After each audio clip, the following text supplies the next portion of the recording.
Hi, it's Rupert here from Action Coach near Kinross, and I'm joined today by Marta Negro from Planet G Food. Hello, Marta. Hi, how are you? Thank you for having me. Fantastic. Well, thanks for coming along. Today's something a bit different because you're a full-time web designer who just branched out and started your own food business. Yeah, So, yeah. what got you started? What got you to make that change? Well, I have to be really honest, and all the idea wasn't myself. My partner and my wife, she's a chef, and she's been working in hospitality businesses for more than 10 years. She got tired to have a boss and to have to deal with all someone else's rules. So she asked me, can you help me out to open my own business? I work as well as a project manager in different things, so that was the perfect match with her skills and mine, and that is how everything started. Yeah, so you've started off, and then within the first 4 months, you've gone for a complete rebrand. Yes.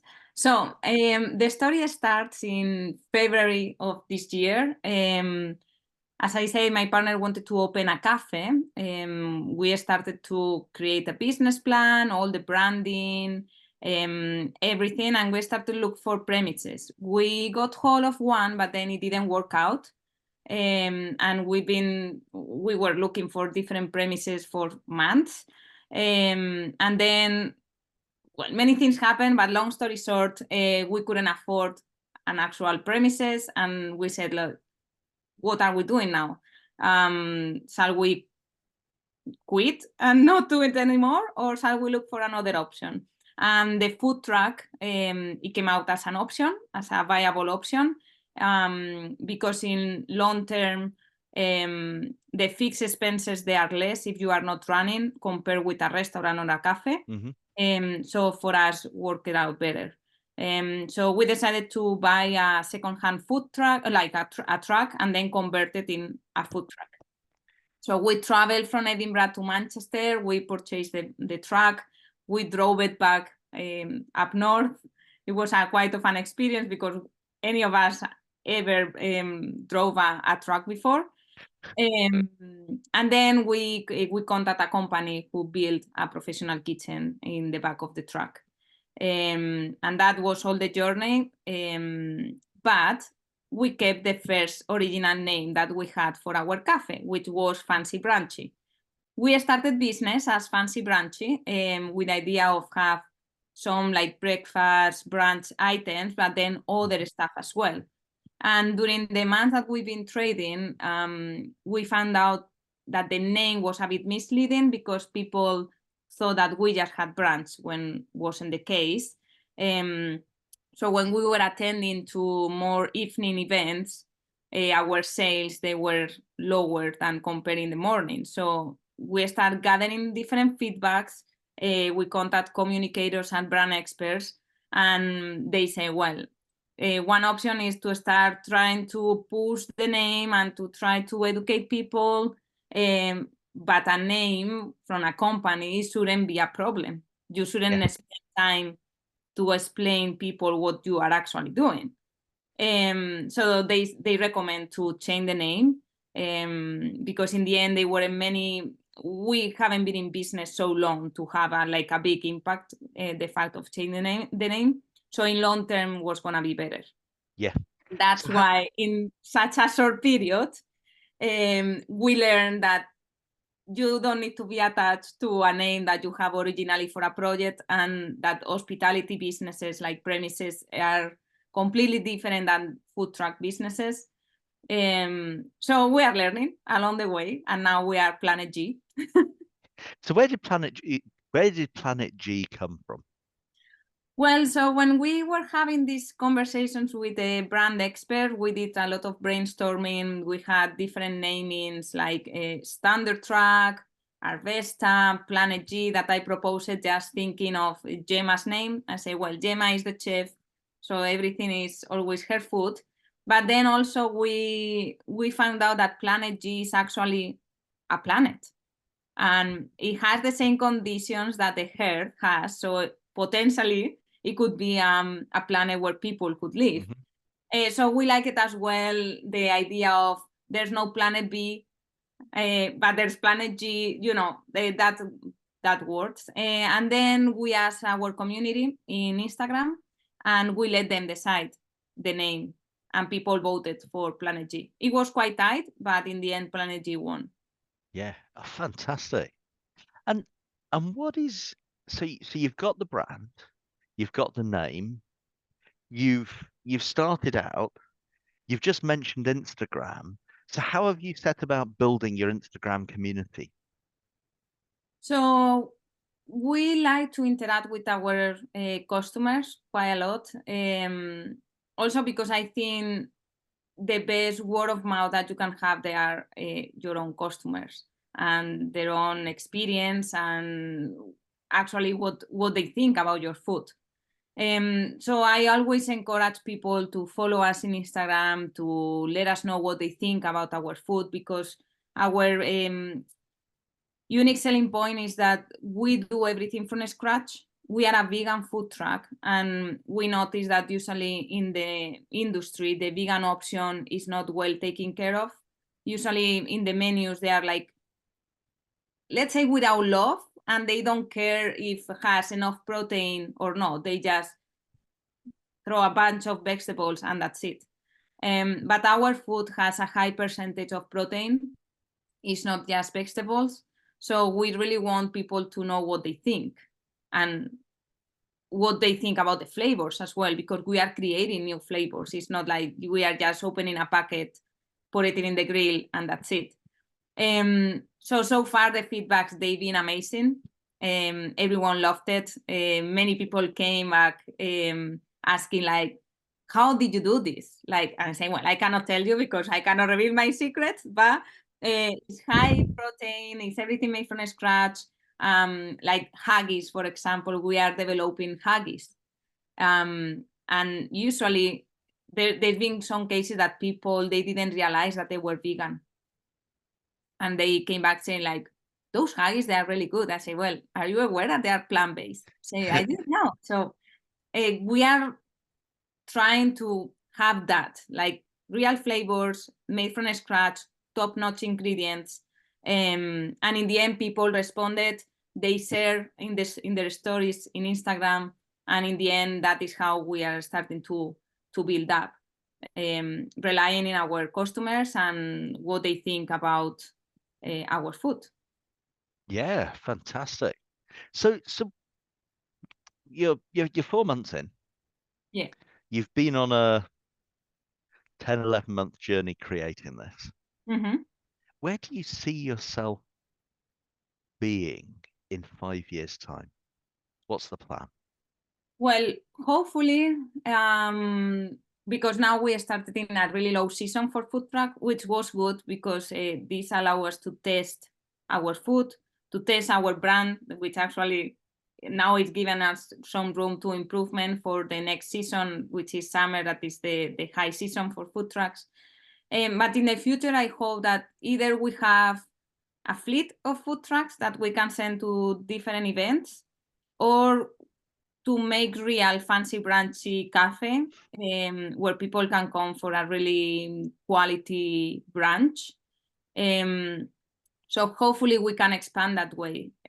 Also, we are exploring the option to create a meal prep delivery service here in Edinburgh, because there's no much vegan options out there. So we are trying to diversify our brand and to have different options in the future. Fantastic. So again, we don't often get to speak to people who are right in the throes of getting that business idea off the ground. What are the big lessons that you've learned over the last year? What's the advice you would give to somebody who's just about to start up a new business? I think every business idea can be implemented, even though if you don't have enough capital. there is always a way to test what you try to do and to try to find out if it can work or not. In our case, we started already with a big investment that was the food truck, because we believe in what we do, and we think that in in a couple of years we can have a big growth. But for someone that doesn't have the resources, just to test, you always can have a small inversion and try to test your product or your idea before to do a big investment. And it's better to start rather than to wait to see if everything is perfect. That is something that I will have liked to tell myself when I was younger, because I'm a really perfectionist person, and I always want everything perfect before someone else see it. But then we need to learn that an entrepreneur journey is not straight. You have really up and downs. It's a roller coaster, emotional roller coaster. Sometimes we come back from an event that hasn't been great, or it didn't achieve our expectations, and you start saying like, am I a failure? But it's not everything about one day. It's a journey. So you need to learn that anything can be perfect. You just need to keep going, trying, pushing, and persevere. Yeah. Yeah, no, absolutely. I mean, those two messages, it's all about your personal resilience, how you can how you can persevere, and about measure everything. Test and measure is so powerful. I mean, I guess you'll see it with the web design work as well. For a lot of business owners, building web or online presence is a bit of a black art, and that's great. There's really good web developers out there. Yeah, But same thing, you test and measure stuff, and, exactly. and look at the analytics, and so so we've got test and measure, and we've got resilience. What are the things that you've done? Because you're right, early the early life in business is tough. Some of the later life in business can be tough as well. What have you done that works for you to build resilience? I think it goes with the personality. You need a right mindset, because you need to be able to assume that sometimes things they don't go as you expected.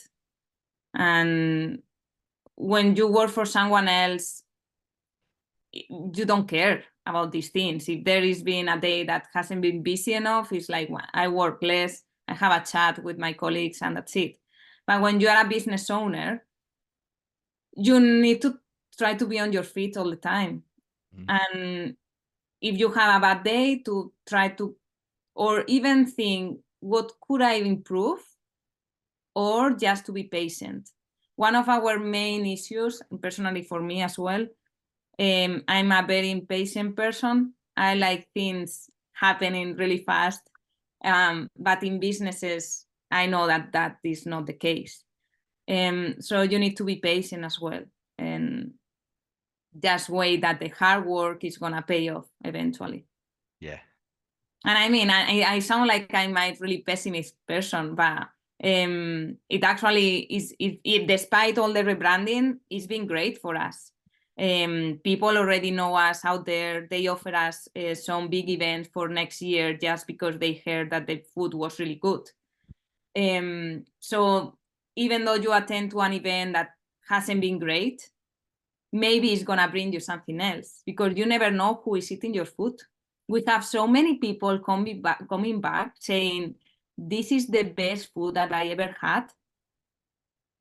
And that is amazing. And doesn't matter if it was a bad day that was raining and we just had, I don't know, 20 customers.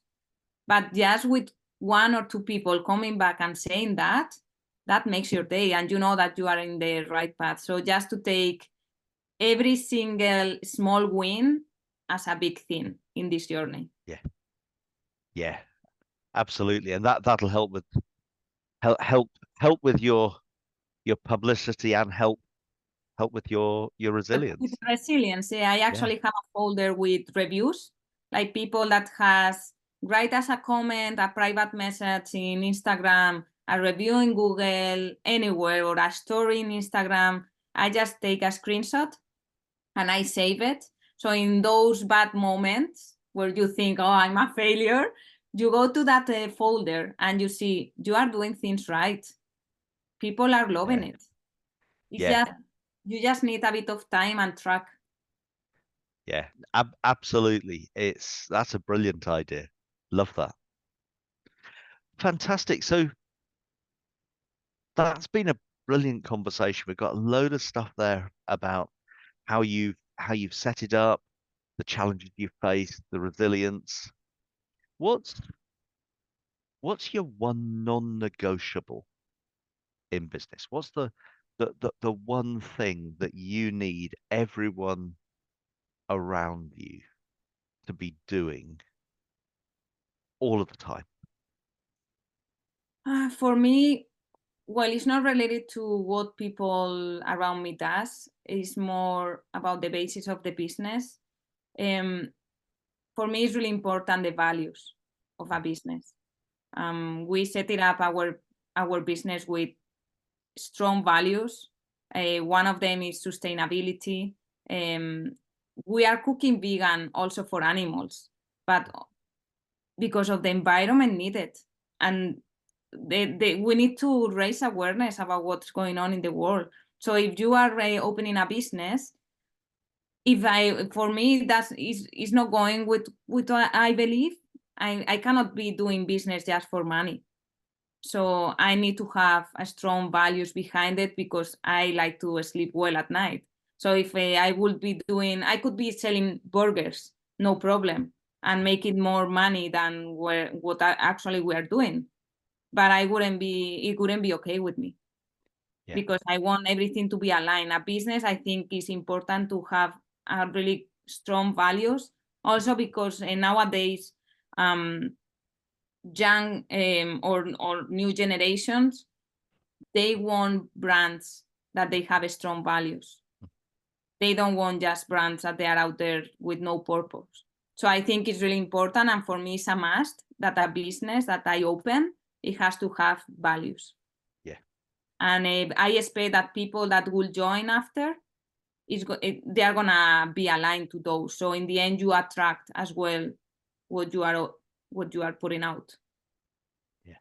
No, absolutely. You've hit the nail on the head. Having a good, clear set of values that you believe in is, yeah, it's one of the things that helps you set yourself apart from the competition. Yeah. So, so that's brilliant. Um, Good brand, get the right brand. You've spotted early on the need to rebrand and done it. Yeah, Focus on, it's really it's really interesting to when we were having those conversations. I was like, it can be any name. Doesn't matter what you choose unless it's grown. And in yes, our case was grown. So yeah, it could have been another random name with no meaning, but the fact when it's grown, it's grown.